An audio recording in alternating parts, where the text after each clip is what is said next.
وَأَنْهَا عَنِ الْمُنْكَرِ، میں چاہتا ہوں کہ اچھائی کا حکم دوں. رکے رہیے گا. اللہ کا رسول کا جملہ کیف بکم، تمہارے ساتھ کیا ہوگا جب تم دیکھو گے کہ معروف کو منکر بنایا جا چکا ہوگا اور منکر کو معروف بنایا جا چکا ہوگا. بہت غور کیجئے گا. عاشوراء کی پہلی قدر کیا ہے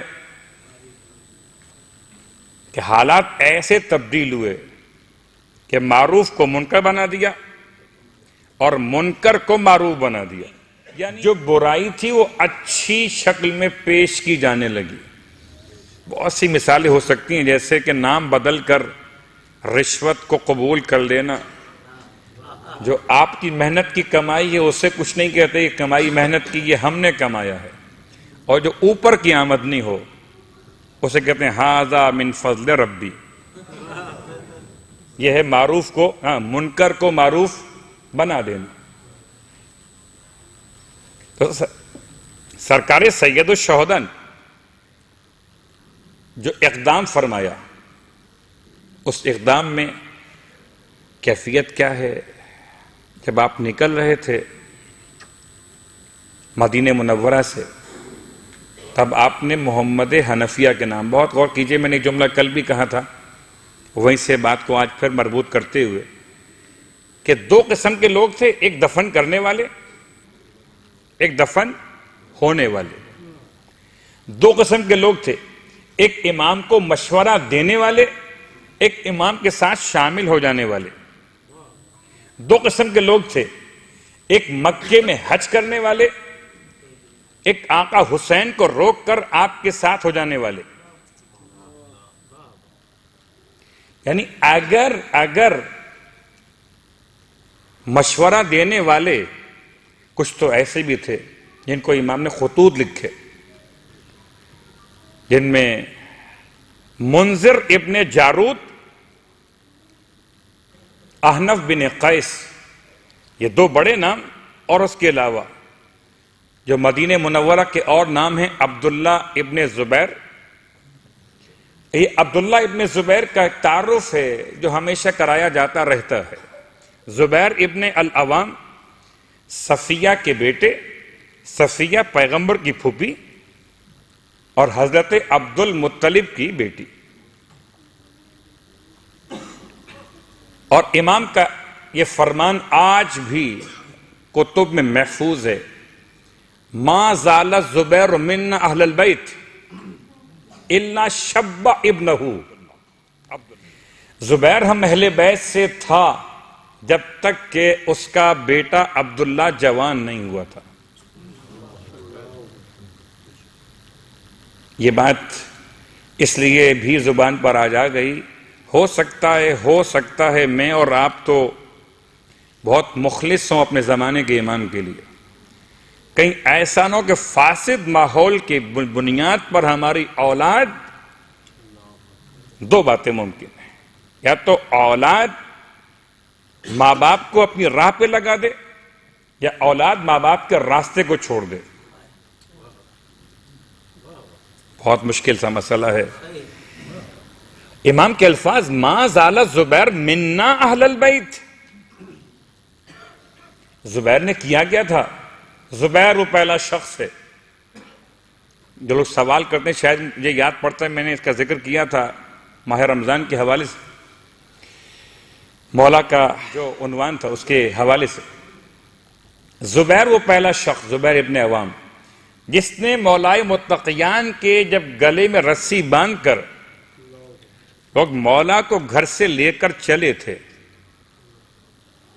تو زبیر ابن عوام نے اپنی تلوار نکال کر، واحد تلوار جو نکلی ہے، حمایت علی ابن ابی طالب علیہ السلام میں زبیر کی تھی. پھر زبیر کی تلوار کو لوگوں نے اس کے ہاتھ سے چھین لیا اور اس کے جو مقام قطع، یعنی دھار کا مقام تھا کاٹنے والا، اس پر اتنے پتھر مارے کہ اس کی تلوار کند ہو گئی. یہ الگ بات ہے. لیکن زبیر، دوسرا مقام، جب زمانہ خلافت غیر معصوم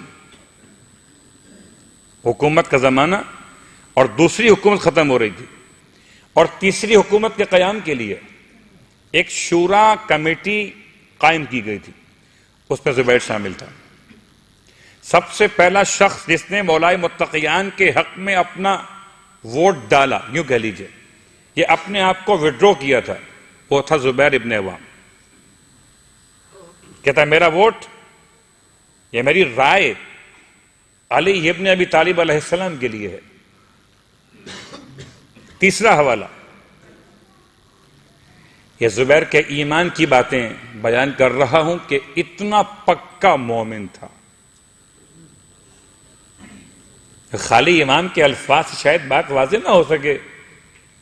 تیسرا جملہ سن لیجیے، بہت مشکل جملہ ہے، صلوات پڑھے محمد و آل محمد۔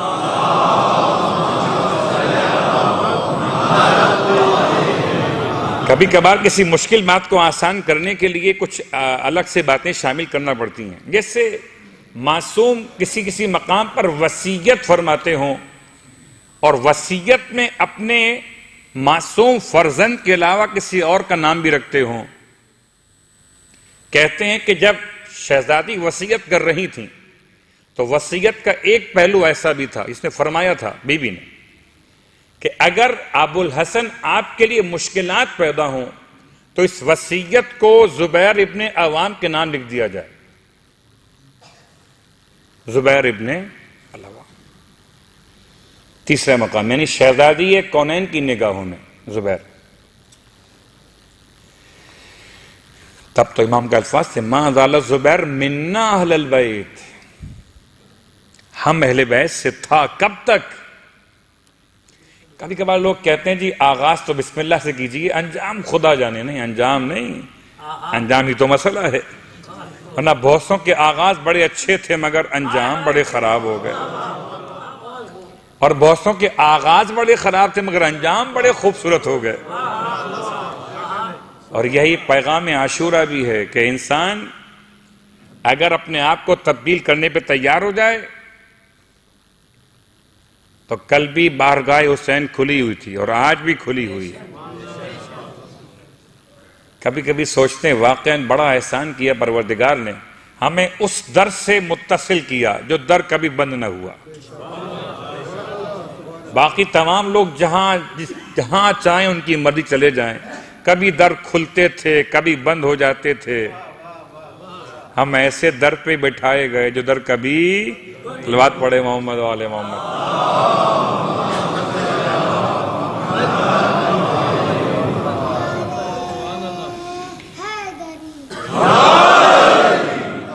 ٹھیک، تو عبداللہ ابن زبیر، امام نے اس کو بھی دعوت دی ہے کہ جی مکہ سے مدینے سے باہر نکل جائیں گے، پہنچ جائیں گے، اور مکے میں پہنچ کے اس نے اپنے تقوی پرہیزگاری کو عنوان بنا لیا۔ یہ بات آپ کے علم میں، مکے میں کیا ہوا پھر؟ ہاں، اب اگر اس طرح کے لوگ، کربلا کے واقعات میں خواص کا بہت بڑا جرم ہے، خواص، عوام کا نہیں، خواص کچھ ایسے افراد تھے کہ جن کے ساتھ لوگ مثل عوام کے چلتے تھے۔ یعنی اگر صرف شمر ذی الجوشن کی بات کی جائے تو اس کے ساتھ 3000 کا لشکر خود اس نے تیار کیا تھا۔ تو یہ ایک فرد نہیں ہے، یہ 3000 افراد کو لے کے آنے والا ہے۔ جب امام نے خط لکھا منذر ابن جارود کو تو اس نے کر لی معاذرت۔ آنف بن قیس کو امام نے خط لکھا، آنف بن قیس بہت مولا کا چاہنے والا، لیکن اس نے کہا کہ آپ دھوکے میں مت آئیے، آپ کہاں کھڑے ہو گئے ہیں؟ لوگ امام کو مشورہ دیتے تھے یہ کریں اور یہ نہ کریں۔ یہ کون لوگ ہیں؟ کیا یہ کافر ہیں؟ ہاں ہوں گے۔ کیا مشرک؟ نہیں، یہودی ہیں، عیسائی ہیں۔ کون ہیں یہ؟ مسلمان بھی اور خاص الخاص بھی امام کو مشورہ دیتے ہیں کہ مولا آپ کربلا نہ جائیں، عراق نہ جائیں۔ سلام ہو، مشورہ تو میرے مولا نے سب کا سنا ہے. سلام اس امام پر اتنا مہربان ہے کہ اگر مروان کہتا ہے کو مشورہ دینا ہے تو امام اس کی بات بھی سن لیتے ہیں. صلوات پڑھے محمد و آل محمد.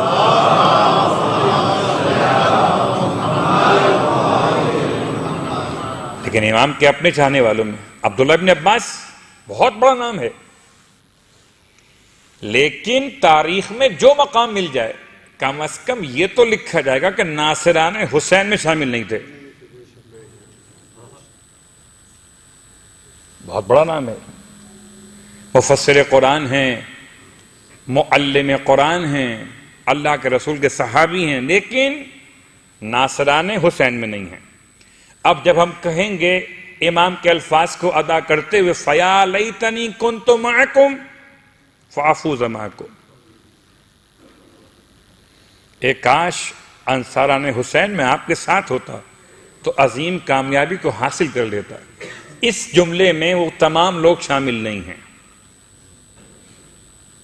نہ محمد حنفیہ شامل، بڑا مقام ہے، درود بھی ان پر ہو، سلام بھی ان پر ہو، لیکن ہر لائق درود و سلام اپنے مقام پر، لیکن کربلا کے ناصروں میں شامل ہونا اور امام کا یہ اقدام حیرت ہے. لوگ امام سے کہتے تھے نہ جائیں، یہ کیوں نہ سوچا کہ امام جاتے ہیں تو ہم جی کر کیا کریں گے. بلکہ امام کا محبت بھرا جملہ سن لیجئے اور آج کی بات کو مکمل کرتے ہیں. امام نے کسی مشورہ دینے والے کو نہ تو ڈانٹا ہے نہ غصہ کیا، نہ ناراض ہوئے. اتنا مہربان حسین ہے. وہ کل بھی مہربان تھے اور آج بھی مہربان ہیں. اتنے عظیم، اس لیے کہ مقام منیت پر فائز ہیں. جو مقام سیرت و کردار مصطفیٰ ہے، حسین منی و انا من الحسین، و مقام سیرت و کردار سرکار سید الشہداء ہے. آپ نے نہ تو ان کو ڈانٹا نہ ان کی ملامت فرمائی، بلکہ ارشاد فرمایا